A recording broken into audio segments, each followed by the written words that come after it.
everything's shot. Okay, good. When we're ready. Yeah. Mhm.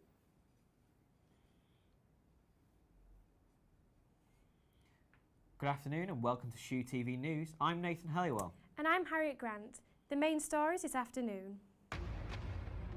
New hope for Sheffield Ski Village. And the Sheffield Horror Film Festival with no Sheffield filmmakers.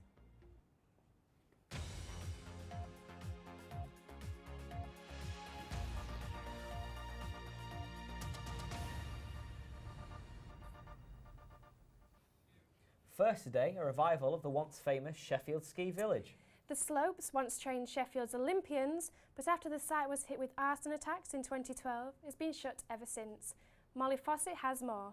Sheffield's world-class ski village is set to rise back up from the ashes thanks to leisure company Extreme Destinations' almost £23 million revival plan.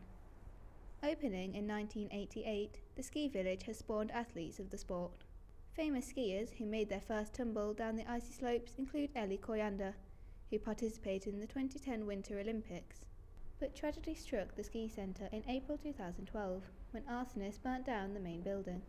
Since then, several more fires have happened, and travellers reportedly moved on to part of the site. One group that was badly affected by the site's closure was the Sheffield Sharks Ski Club, who had met here to promote children's skiing since 1990. Now, every Saturday morning, the group has met at Escape, a centre that is a 70-minute drive north of here. We're over the moon, absolutely over the moon. If you can bring all extreme sports together in one destination, how good would that be? And you know, Sheffield then becomes a hotspot internationally because people will visit and they may not come to ski, but they may end up skiing because they've done zip wiring or mountain biking or some other sport. Alongside new ski slopes, Extreme Destination plans to add an outdoor mountain bike track, indoor climbing wall and ski diving centre. The site's closure has had people from all over Sheffield campaigning for its resurrection.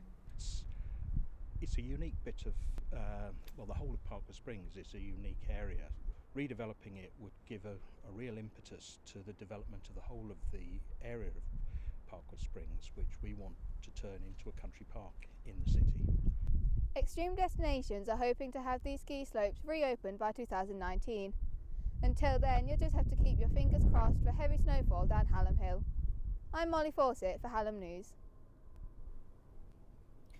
Plans to replace Sheffield Central Library with a hotel are unlikely to go ahead. The council scrapped the £1 billion deal and now plan to make the space into a cultural hub. It has been an iconic feature of the city for more than 80 years. The council's decision to turn the library into a hotel wasn't popular among Sheffielders. Now it seems like their voices have been heard. This historical building is here to stay. A Sheffield City Council is planning to secure £20 million to relocate the library and develop the existing site to a new cultural centre. Councillor Mary Lee said that the plan is to make this place to the living room of the city. The library's new location is not known yet, but people have mixed opinions about the move. I do like the idea, but not in our library, to be honest. I'd prefer it to be kept as a library.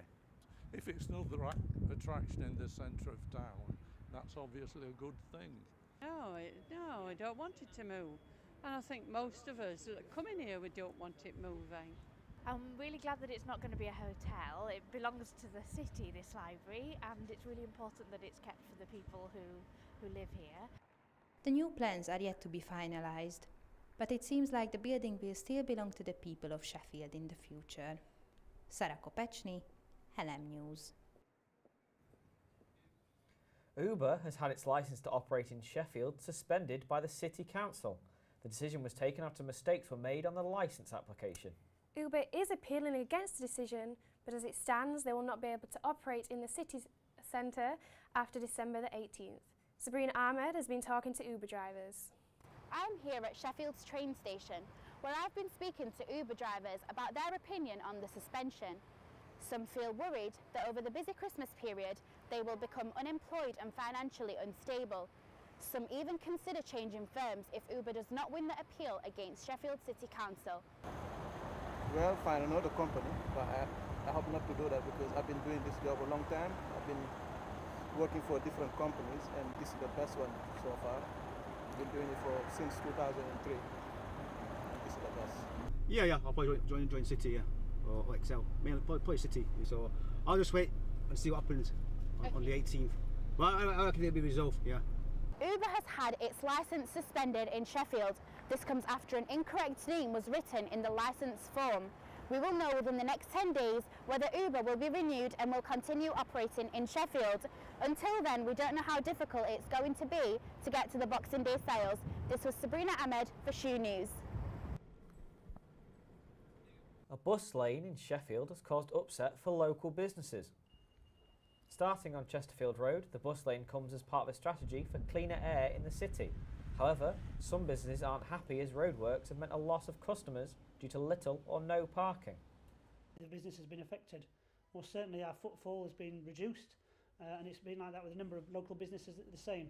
We all feel the same, and actually I'm not happy about it, and it would be great if someone from the council would come down and speak to us.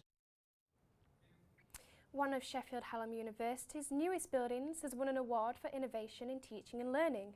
Charles Street is home to the Institute of Education. The teachers feel their lessons can be more flexible and engaging thanks to the layout of the classrooms. A Sheffield-based modelling agency has put on their first catwalk show at Sheffield Hallam University's Students' Union. Zebedee Management, however, unlike other agencies, only represents disabled models. They haven't been running long, but already have over 200 clients. And now, in slightly scarier news, the Celluloid Screams Festival has come to Sheffield. But as Harry Ingham found out, there is nothing on offer from local filmmakers. Filmmakers in Sheffield could be missing out on a big opportunity as the Showroom Cinema once again opens its doors to the Celluloid Screams Horror Film Festival.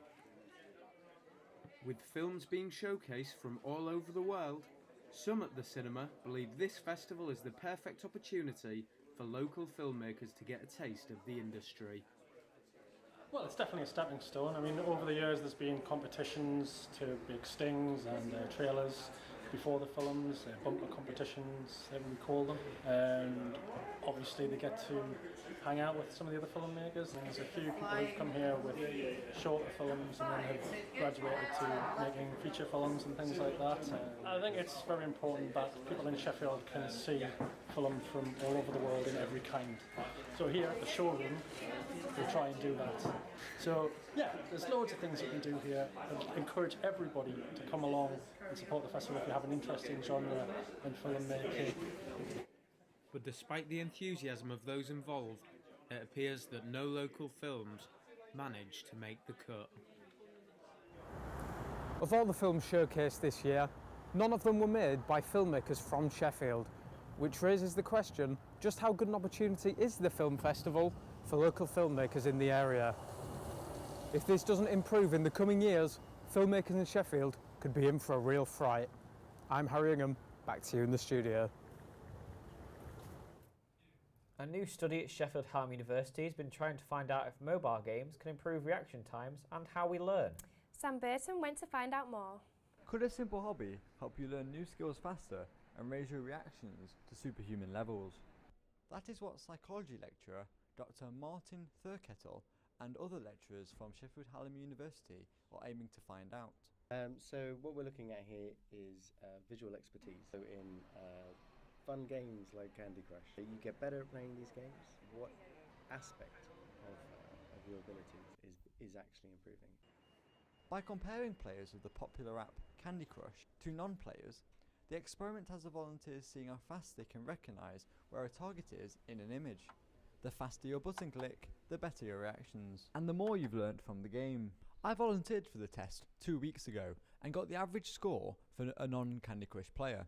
Since then, I've been on the app 24/7, and now I will do my own round 2 of the experiment with this game, seeing if a high score here can amount to anything in reality. Information that we're learning here about expertise should be applicable to all types of expertise. You might be able to teach a newcomer to get better at Candy Crush faster. If you can do that, you could probably teach a radiologist to do the same kind of thing. If the principles behind the development of expertise are the same across area of expertise, which they really should be. And it looks like the experiment is working, as I got a higher score this time than I did on the experiment before, after only using the app for a very short time. While there are no practical uses yet, the time-wasting habit could go from a simple crush to becoming the key to the next big scientific development in making our brains learn new information and skills faster. I'm Sam Burton for Hallam News. Wow, at least now I have an excuse to just be playing games on my phone then. Now let's find out what's going on in the sport with Sam Webb. Thanks, Harriet. As we come up to Christmas, 2 Sheffield Steelers players are out of a job. Forwards Brady Ramsey and Andre Devoe have been sacked by the British ice hockey champions at a time when they're struggling to find consistency. The Steelers have won the Elite League for the last 3 years in a row, but are 5th at the minute. Ramsey was deemed to be surplus to requirements, and Devoe didn't have the camaraderie the club was looking for. In football, Sheffield United are looking to expand their stadium. Bramall Lane has a capacity of around 32,000 at the minute, but the club wants to boost that number to 38,000. They're ready to submit plans to the council, and the proposals are up on display at the stadium from today. One addition would be an extra tier on top of the south stand, creating an extra 5,400 seats. Now, if you walk just 15 minutes down the road from Bramall Lane, you'll find the birthplace of football. Back in 1857, Olive Grove was home to the world's first football club, Sheffield FC. Now 160 years old and based in Dronfield, the amateur level club has announced plans to move back to its original home. We know that the football club's roots are there, and it would be a great advert for not only our football club but the city to have the world's first football club back at its original roots. We'd love for it to be done in the next 18 months to 2 years. It obviously depends on the funding and the finances and getting things in place, but the plan would be within 2 years. That's just about everything for the weekend sport. Well, thanks for that, Sam. Well, it's been freezing out today, so let's hear from Sam McCown with the weather. So as you can see, the sun is shining down on us here in Sheffield today, but don't be fooled, the snow is on its way. The northwesterly winds are making it bitterly cold here today, but don't worry, they will calm down by tomorrow. Saturday remains sunny with highs of 2, whereas Sunday brings some snowy showers and won't reach much above freezing. 2 to 5 centimetres are estimated around most of South Yorkshire. Already been shut this morning in both directions due to a heavy downpour of snow. The Met Office has issued a yellow weather warning for Sheffield this weekend, so do be careful when out doing your Christmas shopping. So wrap up warm, drive safe, have a lovely weekend. Back to you in the studio. Well, it looks like if the weather continues like that, we might be having a white Christmas. I'm Nathan Helliwell. And I'm Harriet Grant. Thank you for watching and goodbye.